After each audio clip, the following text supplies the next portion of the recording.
Bem-vindos ao Da Capa à Contra Capa. Nas últimas semanas, diria meses, temos debatido aqui vários impactos da pandemia. Só nas últimas semanas falámos sobre a perspectiva de empresas, a perspectiva das famílias, psicológica, do ponto de vista do mercado de trabalho. E antes de irmos para férias, falamos sobre algo que acelerou ao longo desta pandemia a dimensão digital das nossas vidas em diversas perspectivas, nos serviços públicos, no setor privado, nas famílias, nas empresas. É uma conversa para ouvirmos na próxima meia hora com os nossos convidados.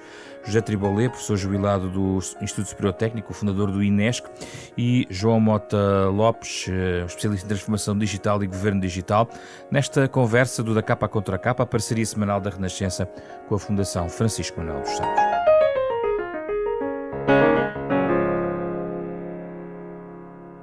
Muito obrigado pela vossa presença, é um gosto recebê-los aqui na Renascença. Ao longo de muitas semanas nós fizemos este programa de forma remota, agora já conseguimos fazê-lo presencial. A tecnologia ajudou-nos, de facto, em todo este processo. João Mota Lopes, antes da pandemia falava-se em transição digital, existe até um ministro com essa pasta, e transformação digital, muitas empresas nesse processo. Ao longo parece evidente que a pandemia acelerou um conjunto de tendências ou digitalizações de várias áreas. Acelerou e já definiu rumos mais precisos para onde pode caminhar essa transformação digital, ou ainda é muito cedo para perceber o que a pandemia trouxe a este ambiente, a este ecossistema? Bom, antes de mais, obrigado à Renascença pelo convite que me fez. Cumprimentar também o professor Tribolé. Eu diria que é a grande referência, antigamente chamava-se informática, hoje em dia chama-se transformação digital ou transição digital, a grande referência que temos no nosso país. Portanto, cumprimentá-lo uma vez mais, é sempre um prazer estar consigo. Muito obrigado. Relativamente à sua questão, eu acho que as crises, efetivamente, vêm realçar aquilo que são as evidências, nomeadamente a evidência de que muito haveria ter sido feito no passado que não foi feito e que ainda falta fazer muito. Não quer dizer que não tenha sido feito alguma coisa, mas que ainda falta fazer muito. Ao longo das últimas décadas, dos últimos 20 anos, enfim, o professor há pouco falava dos 40 anos do INESC, eu só consegui acompanhar os últimos 20, portanto já ouviremos certamente a sua história. Ao longo dos últimos 20 anos, sempre que existiram crises, sejam elas financeiras, nomeadamente quando, por exemplo, a Troika teve em Portugal, ou agora esta crise mais relacionada com a saúde, evidencia sempre problemas, por vezes estruturais, de infraestrutura, mas também de pessoas, também de metodologias, de comportamentos. Quando existem estas crises, nós ficamos sempre com a sensação que se calhar deveríamos ter feito mais no passado e esse mais não aconteceu. Eu diria, nós ainda não estamos no digital, nós estamos a fazer este processo para o digital, mas falta fazer muito. Digital não é só termos um site bonitinho, um portal, uns serviços webs, umas aplicações no telemóvel. Transformação digital que é importante fazer no país e na administração pública portuguesa é muito mais do que isto. Mas não foi acelerado pela pandemia? Foi acelerada a necessidade de oferecer serviços públicos digitais de qualidade. Portanto, hoje em dia, se calhar, a maior pressão por parte do cidadão, atenção, também das empresas, porque se queremos reduzir, por exemplo, custos de contexto, temos de ter aqui, efetivamente, também uma transição digital para aquilo que é interligação, interoperabilidade, enfim, entre o governo eletrónico, entre o governo, o Estado, a administração pública e também as empresas, para que isso possa acontecer. Mas dá-me ideia que a pandemia não compartimenta a questão então entre público e privado, porque o próprio cidadão foi pressionado a dar respostas digitais, foi alvo dessas interações e se calhar ele agora está muito mais exigente em relação aos serviços públicos, não é? Concordo plenamente, está muito mais exigente em relação aos serviços públicos, mas também não é em 2 meses que o Estado vai a correr e consegue fazer esta digitalização dos serviços públicos. Portanto, alguma coisa deveria ter acontecido a mais no passado que não aconteceu. Hoje em dia, sim, acho que os cidadãos são mais exigentes, acho que há uma maior vontade, uma maior experiência.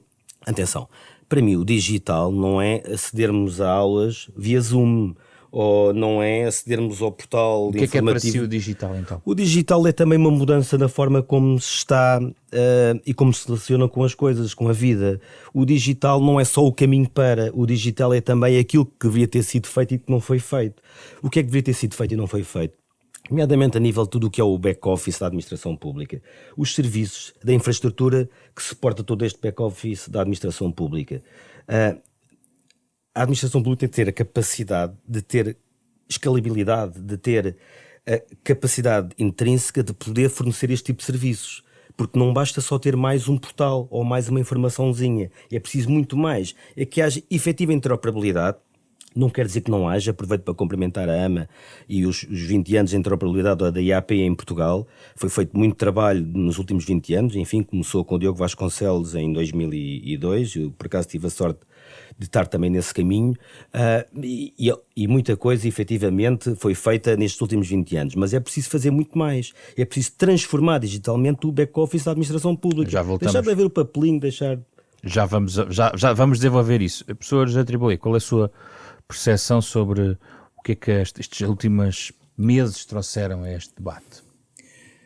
Bem, o mais importante para mim é a experiência vivenciada pelas pessoas, os cidadãos e pelas entidades coletivas, as empresas, associações, a própria entidades da administração pública, a experiência vivenciada de utilização de ferramentas no espaço virtual, no digital. Portanto, de repente, basicamente o que se deu é que toda a gente que estava a pensar ir um dia tirar umas aulas de natação, de repente sentiu que foi atirado para o meio do mar e começaram a nadar. Pronto. E, portanto, há uma coisa muito importante que sucedeu, é que sucedeu uma mudança de experiência coletiva e individual. É que a malta agora, os que sobreviveram, sabem nadar. Bem, não quer dizer que saibam nadar bem e consigam nadar muitas horas, nem consigam fazer exercícios aquáticos conjuntos, mas que sabem nadar, sabem. Portanto, perderam o medo. Bom, e isso é algo que tem um valor incalculável, porque isso é um acelerador de algo extremamente importante, que é a mudança do contexto mental na cabeça das pessoas e das organizações que são formadas por pessoas. Pronto, o que é que realmente agora, na minha opinião, importa aproveitar desta experiência catalisadora que correspondeu a uma crise, que aliás, crise que está no seu início, na minha opinião, que vai continuar. Bem, o que falta neste momento é a capacidade da gente saber o que quer. Sabe o que é que nos falta? Falta-nos um rei Dom Manuel, falta-me um infante Dom Henrique e uma escola de Sagres, que definam para a sociedade portuguesa, tudo, público, privado, queiram toda a gente, é assim, o que é que a gente quer ser usando estas capacidades daqui a uns anos? Como é que queremos viver? O que fazer do digital? Sabe, o digital é complementar do físico. O ser humano é físico e ao mesmo tempo também é virtual e sempre foi. Porque se não fosse virtual, o que é que seria da poesia, está a perceber? Ou da arte. Portanto, nós sempre fomos assim. Agora o que se demos é que temos a nossa capacidade de vivenciar e tirar partido de instrumentos físicos, de tecnologia física e tecnologia virtual, está exponenciada no momento atual para as capacidades da humanidade. O que fazer com isto? Como é que o João dizia no princípio, como é que nós com isto podemos viver melhor, trabalhar melhor, ter maior segurança, criar mais riqueza, ter melhor ambiente? Como? E para isso é preciso nós sabermos imaginar e pensar. E nisto não está a ser feito neste momento, professor? Não, em Portugal nem não pelo está. seu colega Costa Silva? Ora bem, olha, tem piada porque eu mandei há uma semana e tal ou duas ao meu colega Costa Silva um e-mail exatamente a focar um aspecto que me parecia que não estava contemplado nos planos dele, o que é natural, porque os planos dele não se pode meter o rocio na petesga, não é? Portanto, obviamente, é perfeitamente natural e ele não me respondeu, que também é perfeitamente natural, porque tem mais que fazer. Agora vou-lhe dizer, eu já abordo isto. É o seguinte, como ele disse, falta aqui, se quiser, a escola de Sagres e um líder, um infante Dom Henrique, e todo este processo, toda esta reunir conhecimento e da ação. a ação dos descobrimentos, está a perceber? Uma ação aprendente, onde as pessoas tinham conhecimento, punham a malta nos barcos, iam andando, voltavam, aprendia-se com os erros, mas tínhamos tínhamos objetivos, não eram objetivos, eram multifacetados. E o que é que sugeria? Aqui neste momento, olha, eu vou lhe dizer, a primeira questão é que nós temos que ter think tanks em Portugal, que infelizmente temos pouco. Os meus cumprimentos à Fundação Manuel dos Santos. Sim. Porque tem feito uma obra notável no país. Mesmo. Notável, ok? Mas temos de ter think tanks que nos proponham utopias. E que estas utopias depois têm N leituras políticas, económicas, são liberais, se são coletivas, não interessa. O que interessa é como é que a gente quer ser. Por exemplo, como é que nós queremos tirar partido, tratar, lidar com a terceira idade? Ou com a juventude, os pequeninos, como é que nós conseguimos acelerar a qualificação dos mais novos para este futuro?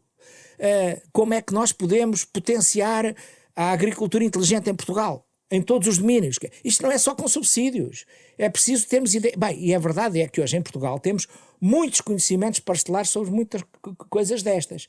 A questão é que a gente não consegue ter visões integradas. Eu sou especializado em sistemas, teoria de sistemas e prática de sistemas e controle de sistemas. E nós não temos capacidade de pensar, operar sistemicamente o país. E um caso gritante é toda a área da administração pública central e local. Mas deixe-me só saber uma coisa. Para si é algo que se decreta? É algo que vem de políticas públicas muito consolidadas e que depois a sociedade vai atrás? Como é que, na sua perspectiva, isso se pode fazer? Deixe-me voltar à escola de Sagres. Claro que o rei e o infante Dom Henrique e todo o poder que eles tinham foi importantíssimo. Mas também foi importante, não é? Os comerciantes, os cientistas, os militares que iam nos barcos, os religiosos, não é? Toda aquela malta. Foi todo um conjunto de atividades sociais, comerciais, religiosas e tudo, conjugadas numa epopeia conjunta. Portanto, todos são precisos e todos têm o papel. É claro que os poderes públicos têm uma missão, em primeiro lugar, de propor utopias e de as pôr à discussão. E neste momento, vou dizer, a mim o que mete impressão é que eu vejo, e ainda bem que convidaram o professor Costa e Silva, e isso devia-se ter feito mais coisas destas antes, que houvesse muitos professores Costa e Silva e muitos convites destes para a gente ter 3 ou 4 utopias completas em debate. Não é utopia que é vamos falar da proteção ao trabalhador, fundamental, a proteção à criança ou coisas em relação à violência doméstica. Tudo isto é importante. Mas como é que isto tudo soma? Onde é que se discute a integração? Uma visão integrada. Pronto. E também o papel do Estado, da administração pública, do Estado, no suporte a tudo isto, na liderança e fornecer o contexto. Ora, o digital é um instrumento precioso para permitir um reposicionamento e uma reinvenção de toda a administração pública ao serviço do país inteiro. Sem dúvida. E isso não está a suceder. Não está a suceder. Não há comando na administração pública nesta matéria. Não há. Houve alguns períodos nos últimos 30 anos onde houve momentos onde se tentaram focar reformas importantes, dos vários governos que houve. Mas neste momento eu olho e não vejo nada. Vejo peças interessantes e vejo de áreas que eu conheço muito bem, coisas que estão lá potencialmente que já podiam estar num estado sistémico muito mais avançado e não estão, porque está tudo roto e aos pecados, porque não há uma liderança. Eu não quero um Politburo central. Mas vou-lhe dizer assim, tal como nós vamos pôr dinheiro para fazer a iniciativa do hidrogênio, não é? Pronto, e que vai ser comandada e que vai envolver o público e o privado. Precisamos de pôr dinheiro num sítio, não é no Ministério das Finanças, é num sítio e dizer assim, nós, em 8 anos, vamos revolucionar a administração pública toda, a ponto final. É preciso que haja um acordo para fazer há 8 anos, não é? É preciso que transcenda os governos que vão passando. Claro que é um pacto de regime, mas em primeiro lugar tem que dizer assim, vamos fazer o quê? Qual é a utopia que a gente vai montar? Isso tem que ser decidido nos órgãos próprios, não é? Claro. Mas a ambos gostava de colocar esta questão. Ok, a epopeia também precisa de marinheiros. Como é que estamos de recursos existentes para essa empreitada? por parte da administração pública? Que recursos tem ela? Tem que se armar? Está muito debilitada? Qual é o diagnóstico que faz? Deixe-me só dizer uma Força. coisa que eu passo ao João. É assim, a minha posição de base até agora em toda a minha vida é assim, e é a minha experiência vivida. O problema fundamental não são os portugueses e a malta que trabalha. É evidente que nós temos o nível de literacia e escolaridade que temos, e portanto é uma limitação que a gente sabe que tem vindo a ultrapassar, etc. Vai levar uns anos até termos níveis de literacia semelhantes aos países mais avançados da Europa, evidentemente. Mas não é no povo trabalhador, na malta que está a fazer as coisas, que estão as grandes resistências. E está provado, com o que sucedeu neste fenómeno, que não foi a malta que pôs problemas. Quem é que pôs problemas? Epá, neste momento os problemas que há, que eu lhe estou a dizer, é que a gente não sabe para onde é que vai com isto.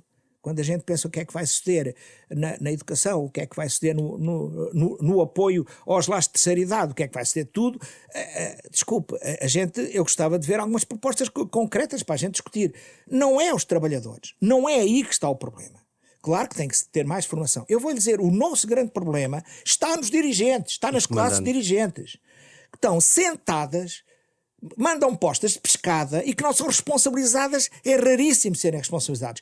Agora, quero salvar uma coisa. Nós temos uma quantidade de heróis em toda a administração pública e nas empresas, isto não é preciso dizer. Heróis, tipos que um gajo fica espantado como é que após tantos anos ainda não desistiram. Mas no digital, face a outras áreas, falámos muito da capacidade do país ao nível da saúde, sim. Mas, por exemplo, na área especificamente digital, a competência de base qual é?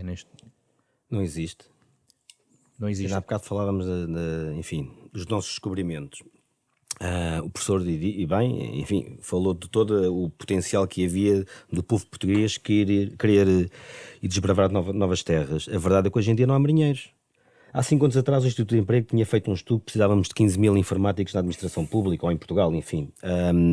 Entraram nos últimos 5 anos informáticos na administração pública? Conhece algum que tenha entrado? Nenhum. Portanto, nós temos cada vez menos, porque entretanto os melhores também vão saindo para o privado, e portanto não temos os marinheiros. O professor falava dos comandantes, não é? Das cabeças. Hoje em dia, cada vez mais, eu também acho que não há essa vontade de ser comandante. De ser o comandante da nau, de levar... Eu acredito que possa haver ambição. Quando colocamos, o governo português faz uma série de Estado da transição digital, e aproveito para cumprimentar o André Aragão Azevedo, que penso que é uma excelente escolha para este lugar. A verdade é que ele, por si só, não vai conseguir mudar toda a administração pública. Ele pode ser o potenciador, é verdade, ter essa ambição, mas é preciso depois comandantes para executar, marinheiros para poder levar a cabo todo este processo, e naus. Nós hoje em dia não temos uma infraestrutura capaz na administração pública para poder alavancar todos estes serviços digitais. Não temos. Sim, a autoridade tributária poderá ter, a segurança social se calhar poderá ter. São unidades mais avançadas? São unidades mais avançadas. Agora, na justiça, na educação, quer dizer, não vale a pena dizer todos os exemplos, ou os menos bons exemplos que aconteceram nos últimos 10 anos, de problemas que demonstram perfeitamente a falta de investimento que se tem tido estas áreas, na justiça, na educação, etc., em termos de infraestrutura informática. E depois dizer informáticos, isto é como na medicina, não é médicos de clínica geral. Há pessoas que têm que ser especialistas em servidores aplicacionais, outros em base de dados, não interessa agora aqui, tecnologias web, o que é que seja. Mas é preciso estes especialistas, e estes especialistas então não há. E sabe mais? Também não há nenhum plano para que haja. Também não há nenhum incentivo para que hajam pessoas efetivamente com competências de relevo para fazer toda essa então esse caminho. Estamos à mercê de episódios que nos vão obrigando a ir para o mar, como este. Exatamente, e todos os dias ouvimos falar de respostas de problemas... de tentar nadar, não é? Basicamente. É muito casuístico. Todos os dias ouvimos falar de problemas de segurança, de cibersegurança, etc. Proteção de dados. E vão piorar dramaticamente. E vamos... ouvimos dizer na comunicação social, alguns. Não ouvimos todos. Sim, sabemos que há muito mais e infraestrutura. Enfim. Mas também tem existido, por exemplo, esses episódios no privado. Claro. Claro que sim. Ou seja, essa falta, esses problemas que encontram no público, no privado, estamos melhor por natureza do privado, ou estão igualmente frágeis, professor? Eu acho que no privado há tudo, como aliás dentro da administração pública também há tudo. Não é? Sim, mas um banco, há escritórios de advogados que têm sido sucessivamente atacados. Nós temos empresas privadas poderosas, muitas delas enquadradas oficialmente ou com cultura de multinacionais e que, portanto, obviamente têm uma atitude completamente diferente, até porque têm que prestar contas ou à Bolsa ou outros acionistas e, portanto, o controle de risco é uma coisa muito importante. Mas, mesmo assim, a situação é séria pela falta de profissionais. E não há produção de profissionais, não é um plano, nem é um plano. Não há. Ouça, eu ando há anos a berrar com isto, não é? Não há um plano. Nós devíamos estar a formar intensamente tipos em áreas específicas para clientes específicos. Mas já agora quero dizer, uma crítica que tenho feito ao setor privado é a falta de espaços de cooperação.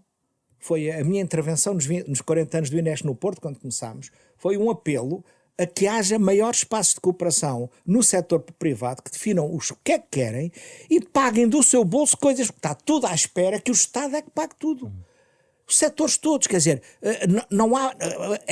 olha, há um setor exemplar do oposto que estou a dizer, que é o calçado, com a pick-ups. É um setor extraordinário. Tem uma associação há quase tantos anos como a Inesc e tem um protagonismo e uma ação extraordinária, é um exemplo. Mas os outros setores todos, das telecomunicações, à energia, às entidades de saúde e tal, você olha, aquelas associações existem todas, mas tirando umas normas, umas coisas coletivas, anda tudo à espera de sacar dinheiro ao Estado. Estamos a dizer que as maiores empresas portuguesas, infraestruturas críticas do país, não estão preparadas? Estão mal preparadas, sobretudo por falta de pessoal qualificado suficiente. E se forem públicas, por falta de recursos também financeiros. As públicas é muito pior. Mas, sim, claro que têm faltas muito graves. Ouça, eu costumo dizer em artigos que é assim, o país está todo roto. E é claro que nós o que não temos é suficiência e relevância até agora no panorama geoestratégico mundial para sermos, portanto, aliás, eu costumo dizer, a nossa grande proteção é que a gente nem sabe onde é que está a informação, de modo que o inimigo ainda muito menos sabe, para ver se arrasca para atacar a gente. Sim. Agora, quem nos está a ouvir pensa no seguinte, então, e o discurso todo que ouvimos, geralmente ali para novembro, das grandes reuniões tecnológicas em Lisboa, os ecossistemas das startups, sim. Que país é este que não está preparado, mas depois há vou chamar-lhe uma palavra, não gosto particularmente, mas uma narrativa à volta deste novo ecossistema? Há mais que uma narrativa. Há um ecossistema e há imensa atividade de startups no país em muitos domínios com coisas interessantíssimas. Quer dizer, é o que vem provar uma coisa que há muitos anos digo, não há nada de errado com a nossa juventude. Claro que a malta mais velha diz que agora esta juventude é tão boa como a anterior, mais bem preparada em certas áreas portanto, e há muitas iniciativas de valor e hoje têm apoios nesse ecossistema que antigamente não tinham. Mas há aqui várias velocidades, professor. Mas isto é tudo assim, há várias velocidades. Agora, quando a gente, eu costumo dizer, quando nós compilamos estas aplicações, isto tudo no país, isto não computa, está a perceber? Não funciona, porque há rupturas por todo lado. Isto é, a gente não consegue perceber, e eu gostava de encontrar um responsável que me dissesse assim, não, está errado, professor Tribolé, porque a leitura correta é esta, não é a que está a fazer. Eu queria ver.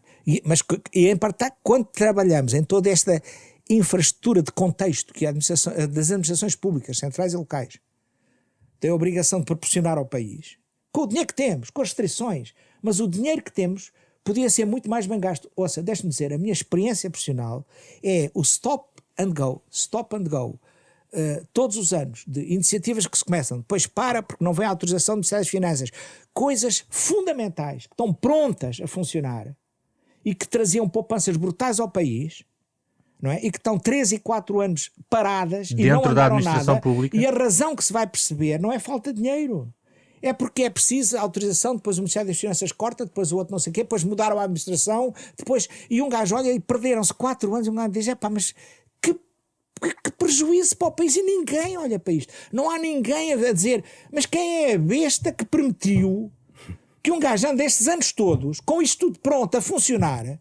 Eu podia lhe dar 2 ou 3 exemplos, mas olha, eu vou dizer que é assim, eu sou o arquiteto principal do atual portal base que está a funcionar no estado das contas públicas. As compras públicas, fundamental para a transparência e para saber o que se passa. Vamos receber agora uma pipa de massa. Está a falar dos fundos europeus. Sim, dos fundos europeus e os nacionais que vão com eles. Sim. E que todos os organismos que se sujeitam ao Código de Contratos Públicos têm que recorrer a um conjunto de regras. Pronto. Aquele portal é fundamental para a transparência. É das coisas mais avançadas na Europa, reconhecido de todo lado. Aquele portal está à espera de ter uma atualização arquitetónica que está pronta a andar. Pois a gente não consegue andar para a frente. Há quanto tempo está nesse processo? Bem, eu estou envolvido neste novo Não, à espera. Há quanto tempo se está à espera dessa... Há 2 ou 3 anos fiscais que estamos, porque é isto, que falta aquilo, porque não sei o quê. Agora, como lá, vamos só partir um bocadinho, fazer só um bocadinho, uma atualização disto e daquilo. E a responsabilidade não é dos dirigentes destes institutos, porque eles tentam desesperadamente. A questão, e pode ser assim, mas a responsabilidade é do Ministério das Finanças. Também não. O tipo lá em cima, no Ministério das Finanças, está aflito a controlar o fluxo de dinheiro. O tipo tem que ter cego, surdo e mudo, pá. É evidente, o tipo tem ali uma torneira e só abre quando pode, acabou, né? E não pode ter sentimentos. Não pode ter sentimentos. É isso, o atual Ministro das Finanças... Quem é que vai resolver aí o garrote? É muito simples, porque se por acaso a gente vai fazer a rede de comboios, ou se vai fazer o projeto do hidrogénio, o projeto do hidrogénio vai ter regras de execução especiais. E como foi agora com o Covid, não compraram equipamentos e máscaras a correr, não deram autorização, porque era uma emergência. O que se passa é que, por exemplo, a camada política e dirigente do país não percebe a emergência em que nós estamos pelo estado depauperado, caquético das infraestruturas, tecnologias de informação da administração pública. Do core, não é os portais e tudo, que isso está com o Simplex, e muito bem, graças a Deus, está muito melhor, mas a parte lá dentro está tudo roto. O que é o back-office? Está tudo roto. E, portanto, a probabilidade da eficácia do que se está a fazer ser adequada é pequena. A probabilidade de haver colapsos é enorme. Mas não há ninguém que tenha a coragem de, por exemplo, mandar fazer um estudo a dizer assim, vamos lá fazer um estudo de risco sobre o que se passa na infraestrutura da administração pública. Eu queria ver esse estudo publicado. João, gostava de ouvir ainda sobre esta estrutura. Eu coloquei a questão dos diferentes mundos, porque me parece também que às vezes há, enfim, estes debates sobre novos impulsos para a economia com base no digital. São minorias, são pequenas experiências, não são suficientes para contrabalançar toda esta situação que acaba de ser descrita? Portugal às vezes normalmente é perfeito quando quer potenciar uma medida, quando quer divulgar uma medida, só que as medidas não acontecem só por as divulgarmos. Precisa de um plano de ação a 2, 3, 4 anos para que efetivamente as coisas possam acontecer.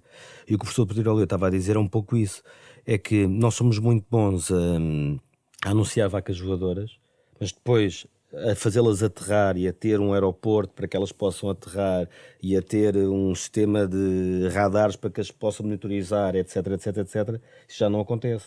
Não acontece porque ou mudou o governante, ou porque mudou a moda, ou porque, enfim, há sempre eventos que fazem com que as coisas depois, ou que acabou o dinheiro, ou porque não houve... é com também o retrato no setor privado também não é famoso. O setor privado, vamos lá ver, as grandes empresas portuguesas ou que operam em Portugal, eu diria que estão minimamente apetrechadas e têm dos melhores profissionais. Se fizeram tudo ou não fizeram tudo, quer dizer, acredito que como têm dos melhores profissionais, são capazes de ter feito tudo. Às vezes fazer tudo, mesmo assim poderá ser pouco. Estava-se a referir certamente à questão dos cyberattacks que existiram, sim, etc. Naturalmente, são infraestruturas críticas para o país. Pronto, sim. Portanto, se essas que têm grandes orçamentos de investimento, uma EDP tem 100 milhões de investimento na área de informática. Agora, o Ministério da Educação tem quantos milhões? Alguém sabe? Eu nem vou dizer o número. Aí há dois mundos, privado e público. É que há dois mundos, percebe? Há dois mundos e, portanto, se nós não... O professor ainda há bocado dizia, e eu compreendo o que estava a dizer, quando dizia que às vezes o problema não é dinheiro. Nos grandes organismos, se calhar, o problema não é dinheiro, porque eles sabem da importância do dinheiro, nem que seja para coletar mais dinheiro. Agora, naqueles que não são tão visíveis, isso é um problema, efetivamente, porque não há dinheiro e depois também não há os recursos humanos. E não há capacidade de contratar. E porquê que não há capacidade de contratar? Porque começamos um ano com cativações e depois, quando é libertado o financiamento, já estamos lá para mais junho, julho, por o concurso público de 6 meses tem que ir a Tribunal de Contas. Já não é este ano, é para o próximo ano. Começamos o processo outra vez em janeiro do próximo ano. Portanto, as regras, e bem, este ano mudaram, ou pelo menos espera-se que se mude dos 350 mil euros para os 750 mil euros para pedir a autorização ao Tribunal de Contas para avançar com o procedimento aquisitivo. Acho que é uma excelente medida. Mas lá está, o próprio Tribunal de Contas, o professor agora falava disso, e bem, uma vez mais, solicita que todos os processos sejam digitais, mas a própria infraestrutura de suporte a todos esses processos, enfim, ainda não está, diria, perfeita. Nem as próprias entidades têm a capacidade ainda de dar de forma perfeita um dossiê. O professor já viu os dossiês com o Tribunal de Contas, antigamente em forma de papel, eram coisas assim, portanto, coisas com 2 resmas ou 3 resmas de papel. Portanto, digitalizar, lá está, digitalizar não é só tornar em PDF aquilo que é um documento. Digitalizar é muito mais. Se a informação já está no Estado, na entidade A, B ou C, é criar mecanismos para que possa haver interoperabilidade, para que não haja o papel de um lado para o outro. Aquele sequer dos gatos doentes é sempre o melhor de todos, o papel com o papel, enfim. Eu queria perguntar-vos, o que é que o contexto europeu pode ajudar neste processo? Que expectativas têm sobre... Bom, para bem ou para mal vem aí uma nova fase, uma nova programação de fundos, e fala-se também da dimensão digital. Eu gostava de vos ouvir sobre... Olha, uma boa pergunta é se... Enfim, como se sabe, é o país que tem que propor como é que quer gastar o dinheiro. Só espero que a Comissão Europeia, a Comissão não é os governos, não é os governos da Europa, a Comissão Europeia consiga, em diálogo com a Administração Pública Portuguesa, convencer a Administração Pública a incluir nas medidas nos próximos anos, e eu vou ser generoso, até 2027, está certo? Com a minha idade já sei que é preciso dar tempo ao tempo. Uma medida, diga, pá, nós queremos ver uma transformação digital na Administração Pública Portuguesa, portanto queremos um plano bem formulado, um plano onde há um orçamento dedicado a isso, há uma estrutura de governação e de comando e de auditoria que vocês vão propor qual é, com objetivos que vocês vão dizer qual é, e a gente quer ver isso executado. Se houver esse plano e se ele for relativamente executado, seria a medida de ajuda... É a medida de fundo que, na minha opinião, eu não sou especializado em economia, portanto, mas da leitura que fiz do trabalho que o professor Costa e Silva fez, é a grande medida que falta, para mim. A grande medida que falta. Falta aqui uma medida, porque é assim, é preciso baixar os custos de contexto, e os custos de contexto não vão baixar se não se fizer algo semelhante ao que eu estou a dizer. Um grande plano digital para o país. Um grande plano de modernização da administração pública, tirando partido digital. O objetivo é modernizar e melhorar a qualidade do serviço e a fluidez, tirando o partido do digital, que permite fazer isto hoje, alavancado pela mudança mental que isto da pandemia deu. É tirar a oportunidade do que se deu. Quando não sei quantos trabalhadores foram para teletrabalho, agora é muito mais fácil fazer coisas do que antes. Sim. Se a gente souber o que é que lhes quer pedir. Certo. Gostava de ouvir também sobre isso, João. Não, o professor disse tudo, e efetivamente é preciso que haja um grande plano, como se calhar há 20 anos com a MIC, enfim, também se começaram a dar os primeiros passos do governo eletrónico em Portugal. Exato. Houve um plano, linhas de ação, enfim, um plano a 4 anos, e as coisas começaram a ser implementadas, enfim, nessa altura.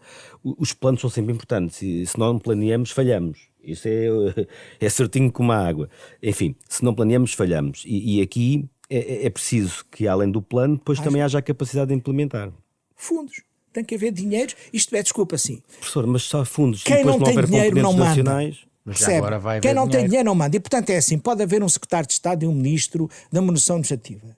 Se não tiver lá um grande saco de dinheiro, que é ele que manda naquilo, não vai haver nenhuma modernização administrativa, ponto final. Autonomia. Isto é claro como a água. Isto é claro como a água. Mas falou de um aspecto muito importante, que eu queria realçar aqui. Transformação e digital, ou transição digital, enfim, é uma moda, mas vamos dar ao mesmo, que é tornar algo que é feito de forma física por um canal que não é físico, que é digital, precisa também, em paralelo, de um programa de modernização administrativa. Portanto, não vale a pena estar a pedir o papel só porque o processo é pedir o papel, quando se calhar nem vale a pena pedir o papel, porque essa informação já está no Estado. Portanto, a modernização administrativa... Eu sempre gostei muito da AMA, enfim, conheci a maior parte, conheci bem todos os dirigentes da AMA até hoje, e sei da grande vontade e do que eles podem fazer pelo país. Eu temo, e espero que o que vou dizer não seja mal interpretado, que hoje em dia, porque se fala muito de transição digital, se tenha esquecido a modernização administrativa. Porque é por demais importante esta modernização. A mudança do processo é por demais importante. Precede a outra mudança? Claro. Não tem que ser feito em simultâneo. É simultâneo, são sistemas Simultâneo. sociotécnicos. É ao mesmo tempo. Ainda há bocado falávamos das ilhas do arquipélago aqui na Renascença, enfim, Sim. das várias estações, rádios das várias que estão rádios. E é mais ou menos assim, isto tudo tem que funcionar em conjunto. Em rede. Em rede, não é? O professor fala muitas vezes nas redes, enfim, nas redes de conhecimento, nas redes de informacionais, e é muito importante isto, quer dizer, fazer digital aquilo que já se faz mal em físico não serve de nada, isso é até estragar dinheiro. É estragar dinheiro. É preciso modernizar efetivamente todos os processos da administração pública e não tenho ouvido falar nada disto ultimamente. Com então, muita pena minha. Para fechar, digamos, a nossa reflexão, falta falar aqui do fator de pressão que a própria pandemia pode trazer, uma espécie de cidadania digital que pressiona os poderes, efetivamente, porque o professor começou a falar em think tanks. Alguém que pensa, alguém que proponha, e que faça e que pressione os poderes e que faça relatórios e que proponha soluções, mas também contabilize estes pedaços mal formatados no nosso sistema. Nós estamos aqui perante uma oportunidade também de criar este movimento. Ele existe ou tem que ser recriado? Vou dizer, eu fiquei muito agradavelmente surpreendido com a atuação do Sr. Primeiro-Ministro, refiro-me agora em particular, quando foi convidar o professor Costa e Silva. Foi dizer, vou buscar uma pessoa fora da caixa, que não está no meio político, e dizer assim, diga lá as suas ideias sobre isto. Apresente, que é para a gente todos ter algo que, em princípio, é um trabalho coerente e consistente de alguém que pensou algo, e agora nós vamos discutir isto. Está aqui algo. Pronto.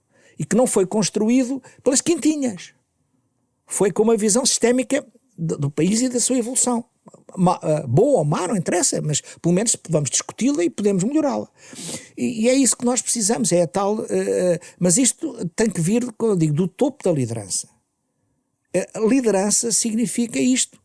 Significa a capacidade, não é, de ir buscar as melhores ideias, as melhores forças para propor caminhos para nós evoluirmos. Não há ao contrário, um movimento ao contrário. Nas alterações climáticas, o movimento vem de baixo quase das escolas. Nas alterações climáticas, o movimento da pressão para haver, bem, mas o conhecimento sobre o que fazer sobre a alteração climática não vem daí. Daí, aliás, normalmente daí vem muita ignorância. Vem muita bruxariazinha, não é? A pressão social não poderá... Mas a pressão para social, ter melhores serviços. Mas dizer, a pressão social para a moderação da administração pública deu um salto gigantesco quando, falou-se do Diogo Vasconcelos e depois tudo o que seu, quando se começou com estas iniciativas públicas a dizer vamos fazer, vamos modernizar, depois começam os programas Simplex e coisas dessas, foram coisas poderosíssimas, que puseram o cidadão e as empresas em contacto com outra forma de lidar com a administração pública. Começou-se a pôr a pressão sobre o sistema. O que é que um cidadão deve fazer, professor? Exigir, reclamar. Exigir qualidade na prestação de serviços. Eu não lhe vou dar detalhes. Hoje estive aqui num processo que tem a ver com a agricultura. E vou-lhe dizer, estava a contar ao João, coisas que deviam ser perfeitamente automáticas, são tudo coisas na administração pública, e que me estavam a dar uma chatice bestial e que foram resolvidas. Porquê? Porque encontrei duas funcionárias, ambas em Porto Alegre já agora, que através da sua boa vontade me fizeram o dia. Estou feliz porque fizeram coisas espetaculares, não é? Embora tudo o que elas ali fizeram eu poderia ter feito autonomamente se tivesse as ferramentas e houvesse interoperabilidade por trás, que eu não precisava de chatear ninguém. E graças à atitude delas, eu tive o meu problema resolvido, que senão tinha que ir outra vez a Porto Alegre 1 ou 2 vezes para tratar de uma porcaria de ir buscar uns documentos e levar de um lado para o outro. Mas isto é um exemplo, não é? João, o que é que o cidadão pode fazer? Eu acho que sermos exigentes é sempre importante em tudo na vida e também nesta questão dos serviços digitais. Passa muito por aí. E sim, mas volto a dizer, não é por termos umas aulas por Zoom ou por outra WebEx ou outra qualquer ferramenta que exista por aí, há 12 ou 13, portanto, enfim, que as aulas vão ser dadas com melhor qualidade de ensino. E ainda há uma outra questão que é a exclusão digital. Esse é um tema também importante. Deixa-me focar uma coisa já agora, que eu sou muito sensível neste momento por razões não só da minha idade, mas em particular da minha sogra, que tem 100 anos e meio. E continua a resistir. E bem, mas vou dizer assim, por exemplo, é uma coisa que se mete pelos olhos adentro, que é isto. A partir de uma determinada idade, e eu hoje, com a experiência que tenho, diria, a partir de 50 anos, a malta toda começa a tomar remédios. Portanto, um tipo não é homem nem é nada se não chegar ali aos 60 anos e não tiver pelo menos a tomar 3 ou 4 remédios regularmente contra o colesterol, a alta tensão, e depois aos 60 anos, aos 70 já está a tomar uns 6 ou 8 remédios, percebe? E portanto o que se passa é que a malta aos 70 e tal anos já está toda enfrascada em remédios receitados por vários médicos e com graves conflitos entre eles. Sim. E quando um gajo chega ao médico, ele pergunta, então o que é que está a tomar? Não é? E um tipo, eu vou dizer, eu por acaso tenho aqui uma cábula com tudo e que de vez em quando engano, não é? E portanto, e diga uma coisa, é giro, há uma organização que sabe exatamente o que nós estamos a tomar, que é a Associação Nacional de Farmácias, há anos, eu não percebo como é que o sistema de saúde português, não é? E agora não estou a falar só do público e privado, o sistema que trata da nossa saúde, não é? E que nós pagamos, público e privado. Como é que não se vai buscar essa informação toda, com todos os cuidados e autorizações da proteção de dados, para garantir que os remédios que eu estou a tomar não me estão a fazer mal? Cá está a visão sistémica. Ora, isso hoje é um programa trivial. E há farmácias que têm isso. Outro dia fui a uma farmácia com um remédio que me tinham receitado. E a minha farmacêutica disse, professor, mas olha lá, olha que este remédio disse ao médico que estava a tomar isto, não sei, mas isto está em conflito com aquilo, está aqui a vermelho no meu ecrã. Repare, já existe. Cá está um exemplo de algo que, o que é preciso fazer? É fazer. Como é que se pode prevenir a exclusão digital? Olha, a desigualdade criada absolutamente neste contexto. À exclusão, e vai ser o grave problema. Eu, na minha opinião, é olhando para as realidades concretas onde a exclusão digital está a ocorrer e indo mobilizar os agentes todos que há na sociedade, pessoas e todo o tipo de entidades, para, à volta daquela realidade de exclusão social, tentar ver como é que se pode minorar ou dar a volta à situação. Isto é, além de regras, leis gerais e não sei quantos, não é? Que é tudo muito bom, mas o atrito depois das regras gerais é brutal. Preciso atacar a situações particulares. Situações concretas, situações das pessoas. Por exemplo, repara um exemplo positivo. O papel extraordinário da GNR, que neste momento em todo o país está todo o ano a ir visitar casas, não é? Onde estão velhotes isolados aí por todo o país e vão visitá-los pessoalmente. Eis uma atuação brilhante das nossas forças públicas a apoiar pessoas que estão em exclusão. E há até uma cartografia digital dos espaços. E isto agora se associar, por exemplo, aos correios, se associar às carrinhas itinerantes que já existe de alguns serviços públicos itinerantes, o papel das câmaras, a ação das câmaras é extraordinária. Nós conseguimos minorar muitas situações. Uma coisa importante é fazer o levantamento. O que é que estamos a falar objetivamente? E aí as câmaras, por estarem mais próximas, não deviam ter mais meios para agir? Bem, eu vou lhe dizer, eu estou envolvido com uma câmara no Alentejo, que é o Crato. É claro que deviam, mas também vou lhe dizer, é claro que as câmaras são um dos principais agentes no terreno, porque elas que estão na proximidade e têm que ter meios e darem-lhes liberdade de ação. E a verdadeira descentralização é essa. Não é fazer das câmaras uns agentes à distância dos serviços centrais.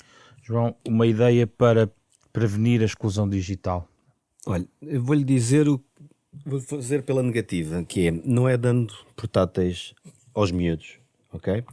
Há 15 anos atrás também existiu um plano tecnológico de educação, enfim, no tempo de José Sócrates, e teve a sua importância, teve a sua relevância, e foi apresentado esta semana, ou a semana passada, agora não falha a memória, este novo plano tecnológico de educação, enfim, abusivamente dei este nome, mas não é só dar portáteis ou dispositivos móveis aos miúdos que vamos prevenir que eles sejam excluídos ou que eles que tenham o acesso que efetivamente é necessário à educação e à inclusão digital. Portanto, é preciso fazer muito mais, porque é preciso conteúdos, é preciso professores também que consigam dar e saibam dar estas aulas também à distância, porque não é fácil, não é necessariamente a mesma coisa. Lá está a questão do processo, o processo tem que ser um pouco diferente ou tem que ser diferente. Portanto, e é esse o meu receio. Dar computadores poderá ser importante, poderá ser a ferramenta, mas já se dizia no tempo da Bíblia, dá-lhe a cana e ensinou-lhe a pescar, não lhe diz o peixe, não é? Portanto, aqui dar o portátil é dar-lhe a cana. Enfim, é preciso mais do que isso, não é? É preciso mais do que lhe dar o peixe, é preciso ensinar a pescar. E isso acho que é muito importante ser feito. Portanto, há um conjunto, enfim, de serviços conexos, de sistemas à volta desta nova potencialidade que é o digital na educação, que é preciso dar para que efetivamente os miúdos não sejam excluídos. E eu diria, já, como o professor costuma dizer normalmente, já que se está a dar isso aos miúdos, que também se dê a alguns governantes, porque se calhar também poderão vir a precisar. Também precisavam. Bom, a fechar, alguma sugestão para quem estiver interessado em refletir mais sobre este tema, alguma de leitura ou algo que queiram deixar por seu Triboli? Vou dizer uma coisa que, enfim, não sei se a audiência vai achar piada ou não, mas eu sugiro ler O Príncipezinho. Porquê? Porque é preciso ter capacidade de sonhar. João? Bom, agora ia quase para dizer a arte da guerra, mas pronto, sim, em contraponto. Mas não, tenho aqui uma sugestão, enfim, é de 2015, mas está muito atual, o New Normal do Peter Hinson, acho que é uma leitura atual, enfim, pelo menos para aqueles que são gestores públicos ou dirigentes que querem dotar as suas organizações, e privadas também, enfim, enfim, de uma transformação digital efetiva. E em níveis de sites, até porque eu quero dar uma vez mais importância à agência de administração administrativa, que as pessoas passem pelo webportugal.gov.pt, enfim, antigamente chamava-se Portal do Cidadão, Portal da Empresa, enfim, agora chama-se webportugal.gov.pt, mas acho que é da maior importância porque por vezes nós também não sabemos que existem as coisas, às vezes elas até podem existir, mas nós não sabemos, e portanto relembrar, passar por lá, acho que vale sempre a pena. Muito obrigado pela vossa presença. Foi uma conversa à volta do digital para fechar, digamos, este ciclo de reflexões e para irmos de férias a pensar neste tema que provavelmente nos vai acompanhar também em setembro, quando regressarmos a este Capa a Contra Capa, programa da Renascença em parceria com a Fundação Francisco Manuel dos Santos, também disponível em versão digital no podcast, que pode ser descarregado nas várias plataformas digitais.